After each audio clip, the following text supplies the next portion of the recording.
Ողջույն սիրելի հետևորդներ, ԱՄՆ գլխավոր լուրերի այս թողարկմանը դիտեք։ Գլենդել քաղաքում ներգաղթային կալանավորումները բողոքի ալիք են բարձրացրել շրջանցելով Կալիֆոռնիայի հակամիգրացիոն օրենքը։ Դեթրոյթից Լոս Անջելես մեկնող Spirit Airlines-ի ուղևորները տարհանվել են պայթուցիկի ահազանգի պատճառով։ Անահայմում բացահայտվել է դպրոցին կից գործող ապօրինի կանաբիսի հսկայական արտադրամաս միլիոնավոր դոլարների արժողությամբ։ Այսի կողմից իրականացված ձերբակալությունների թիվը գերազանցել է 100,000-ը։ Պաշտպանության նախարար Հեքսեդը նախաձեռնել է ռազմածովային նավի վերանվանում, հանելով Հարվի Միլքի անունը բազմազանության սկզբունքները չեղարկելու շրջանակում։ Թրամփը ժամանակավորապես արգելել է օտարերկրյա ուսանողների մուտքը Միացյալ Նահանգներ։ Թրամփի եւ Իլոն Մասկի դաշինքը պայթել է փոխադարձ մեղադրանքներ, պետական պայմանագրերի կասեցում եւ միլիարդավոր դոլարների կորուստներ։ Այս եւ այլ լուրերի մանրամասները հաջորդիվ։ Գլենդերի քաղաքային բանտում շարունակում են պահվել ներգաղթի դաշնային ծառայության կողմից բերման ենթարկված անձինք պայմանագրի համաձայն, որը կնքվել է դեռևս 2007 թվականին։ Այս պայմանագիրն այժմ գտնվում է իրավապաշտպանների եւ հասարակության քննադատության կենտրոնում, քանի որ այն շրջանցում է Կալիֆոռնիայի 2018 թվականի SB 54 ապաստան նահանգի օրենքը, որը սահմանափակում է տեղական իրավապահների համագործակցությունը դաշնային ներգաղթային մարմինների հետ։ Գլենդերի պաշտոնյաները պնդում են, որ պայմանագիրը օրենքով պաշտպանված է, քանի որ կնքվել է մինչև օրենքի ուժի մեջ մտնելը, սակայն իրավապաշտպան խմբերը, այդ թվում ACLU-ում պնդում են, որ այս քայլը խախտում է օրենքի ոգին, դյուրացնելով այսի գործողությունները Կալիֆոռնիայում։ Ըստ քաղաքային փաստաթղթերի, այսը վճարում է օրական $85 յուրաքանչյուր կալանավորի համար։ Նշվում է, որ պայմանագիրը կարելի է դադարեցնել ցանկացած պահին կողմերից մեկի 60 օր առաջ ծանուցմամբ, սակայն քաղաքը դեռևս նման մտադրություն չի հայտնել։ Քաղաքային խորհրդի վերջին նիստում ներգաղթային փաստաբանները եւ համայնքային ակտիվիստները պահանջել են դադարեցնել պայմանագիրը, ներկայացնելով նաեւ դեպքեր, երբ կալանավորները մնացել են առանց ջրի եւ սննդի։ Այս հանդիպումից առաջ հաստատում ստացա, որ Գլենդելի ոստիկանության պայմանագիրը, եթե ոչ միակը, ապա եզակիներից մեկն է, որը մնացել է որպես ժամանակից առաջ կնքված։ Ուզում եմ հարցնել ձեզ, ուզում եք Գլենդելը լինի այն եզակի քաղաքներից մեկը, որտեղ տեղական ոստիկանությունը համագործակցում է ներքին անվտանգության դեպարտամենտի հետ, որպեսզի նրանք պարզապես կարողանան այստեղ պահել ու կալանավորել մեր ներգաղթյալ քույրերին ու եղբայրներին։ 54-րդ օրենքի մասով ոստիկանապետը հենց այստեղ էր կանգնած ու ասաց. մենք ամբողջովին պահպանել ենք 54-ի պահանջները, մենք չենք մասնակցում գործընթացին, մենք նույնիսկ չենք գրանցում նրանք պարզապես օգտագործում են այս վայրը որպես ժամանակավոր պահման կետ Գլենդել քաղաքում։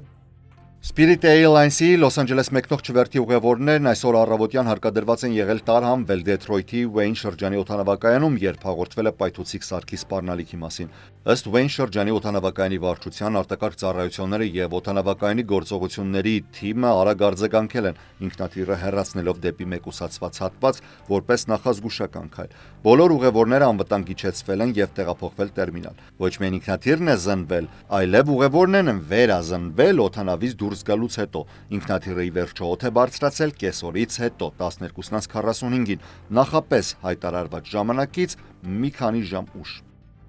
Կալիֆոռնիայի կանաբիսի վերահսկման վարչությունը հայտնել է, որ Անահայմի ոստիկանության եւ քաղաքի կանոնակարգման մարմնի հետ համատեղ իրականացրել է խոշորացավալ գործողություն ապօրինի կանաբիսի մշակման վայրում, որը գտնվում էր դպրոցից ընդամենը 30 մետր հեռավորության վրա։ Թե որտեղ էր այդ հաստատությունը, ինչպես նաեւ որ դպրոցն էր դրա մոտ, այս պահին չի հրապարակվել։ Ըստ գերատեսչության տարածած հաղորդագրության, գործողության արդյունքում առգրավվել է 2626 ֆունտ, մոտ 1,2 տոննա չլիցենզավորված մարիխուանա եւ 4551 կանեպի բույս, ընդհանուր 4.3 միլիոն դոլար արժողությամբ։ Բերման են ենթարկվել 2 անձ, եւս 8-ին տրվել են վարչական իրավախախտման արձանագրություններ։ Այս բռնագրավումը հաջորդել է ապրիլին իրականացված նմանատիպ գործողությանը, որը եւս կայացել էր Անահայմում։ Այդ ժամանակ հայտնաբերվել էր ապօրինի արտադրանք մոտ 2.7 միլիոն դոլարի արժողությամբ։ Այս շաբաթ էլ միայն Էյփլ Վալի քաղաքում հայտնաբերվել է ավելի քան 10,000 ապօրինի կանեպի բույս եւ մեծ քանակությամբ կանաբիսի այլ արտադրանք։ Ներգաղթի եւ մաքսային վերահսկողության ծառայության կողմից Թրամփի երկրորդ ժամկետի ընթացքում իրականացված ձերբակալությունները այս շաբաթ գերազանցել են 100,000-ը։ Այս մասին հայտնում է CBS News-ը հղում կատարելով ներքին պետական տվյալների։ Մասնավորապես երեքշաբթի եւ չորեքշաբթի օրերին այս նորական ավելի քան 2000 ձերբակալություն է իրականացրել։ Համեմատության համար Թրամփի նախագահության առաջին 100 օրերի միջին օրական ձերբակալությունները կազմել են շուրջ 660, իսկ Բայդենի պաշտոնավարման վերջին տարում մոտ 300։ Նախագահ Թրամփի վարչակազմը ձգտում է հասնել օրական առնվազն 3000 ձերբակալության շեմին։ Վարչակազմը կոնգրեսից պահանջում է միլիարդավոր դոլարների լրացուցիչ միջոցներ, հազարավոր նոր վտարման ոստիկաններ ընդունելու եւ կալանավորման կարողությունները բարձրացնելու համար։ Քննարկվում է նաեւ ռազմաբազաներում կենտրոններ ստեղծելու հնարավորությունը։ ԱՄՆ ռազմածովային նավատորմը պատրաստվում է վերանվանել այն նավթատար նավը, որը կրում էր սպանված գեյ իրավունքների ակտիվիստ Հարվի Միլքի անունը։ Պենտագոնի մամուլի խոսնակը հաղորդագրության մեջ նշել է, որ պաշտպանության նախարար Փեթ Հեքսեթը հանձնառու է, որ ռազմական նավերի անունները համապատասխան են գլխավոր հրամանատարի առաջնահերթություններին, մեր երկրի պատմությանը եւ ռազմիկի ոգուն։ Հարվի Միլքը զինված ուժերում ծառայելուց հետո դարձել էր Կալիֆոռնիայի առաջին բաց գեյ քաղաքական գործիչը 1977 թվականին ընտրվելով Սան Ֆրանցիսկոյի վերահսկիչների խորհրդում։ 2016-ին էր, որ ռազմածովային ուժերը հայտարարեցին, որ նոր նավերից մեկը կկրի Միլքի անունը։ Նավերի վերանվանումները համարվում է ռազմական ղեկավար Փեթ Հեքսեթի նոր քայլը ուղղված բազմազանության, հավասարության եւ ներառականության հեռացմանը բանակից։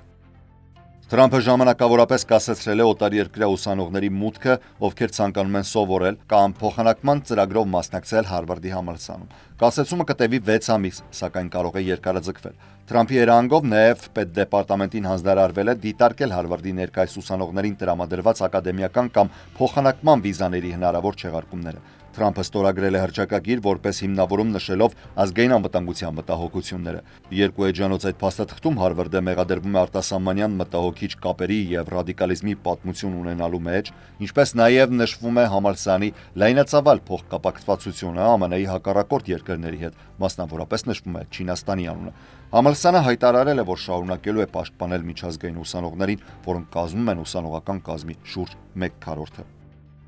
Թրամփի եւ Իլոն Մասկի քաղաքական եւ գործարար համագործակցությունը, որը սկսվել էր փայլուն եւ դինամիկ, կարծես թե պայթել է, անցնելով բացահայտ դիմակայության։ ԱՄՆ նախագահը սպառնացել է դադարեցնել Մասկի ընկերությունների SpaceX-ի եւ Starlink-ի կառավարության պայմանագրերը, իսկ Մասկը մեղադրել է Թրամփին Ջեֆրի Էփստեյնի վերաբերյալ փաստաթղթերը թաքցնելու մեջ։ Մասկն ավելի հեռու է գնացել սոցիալական ցանցերում կիսվելով Թրամփի իմպիչմենտի կոչով գրառմամբ եւ քննադատելով նրա տնտեսական աղետալի մաքսային քաղաքականությունը, կանխատեսելով ռեցեսիա այս տարվա ընթացքում։ Այս հրապարակային բախումը սկսվել է Թրամփի պատասխանից լրագրողի հարցին Գերմանիայի կանցլեր Ֆրիդրիխ Մերցի հետ հանդիպման ժամանակ։ Հարցը վերաբերում էր Մասկի քննադատությանը բյուջետային փաթեթի վերաբերյալ։ Թրամփը հստակ նշել է. պետական բյուջեից միլիարդավոր դոլարներ խնայելու ամենահեշտ ձևը դա դադարեցնել է Իլոնի պետական սուբսիդիաներն ու պայմանագրերը։ Ժամեր անց Մասկը հայտարարել է, որ SpaceX-ը կսկսի դադարեցնել NASA-ի հետ համագործակցած տիեզերանավերի շահագործումը։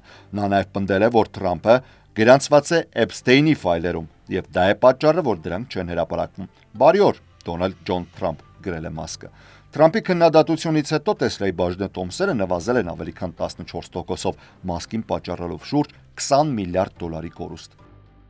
Թրամփը հեռախոսազրույց է ունեցել Չինաստանի առաջնորդ Սի Ցզինպինի հետ։ Նա տեղեկացրել է, որ երկրները պատրաստվում են սկսել առևտրային նոր բանակցություններ, հուսալով հաղթահարել մաքսային քաղաքականության եւ հազվագյուտ հանքանյութերի համաշխարհային մատակարարումների շուրջ ստեղծված փակուղին։ Մեր թիմերը կհանդիպեն մոտ ապագայում, գրել է Թրամփը True Social հարթակում, հավելելով, որ զանգը տվել է շուրջ 1.5 ժամ։ Միացյալ Նահանգներին բանակցություններում կներկայացնեն ֆինանսների նախարար Սքոթ Բեսենտը, առևտրի նախարար Հովարդ Լյուտնիկը եւ ԱՄՆ առևտրի ներկայացուցիչ Ջեյմսոն Գրիրը։ Թրամփը նշել է նաեւ, որ Սին քաղաքավարի կերպով հրավիրել է իրեն եւ առաջին տիկին Մելանիա Թրամփին այցելելու Չինաստան, իսկ ինքը պատասխան հրավեր է փոխանցել Սիին այցելելու Միացյալ Նահանգներ։ Չինաստանի արտաքին գործերի նախարարության համաձայն հենց Թրամփն է նախաձեռնել այս հեռախոսազրույցը։ Թրամփն ու Սին վերջին անգամ խոսել են հունվարին, երթնակալությունից 3 օր առաջ։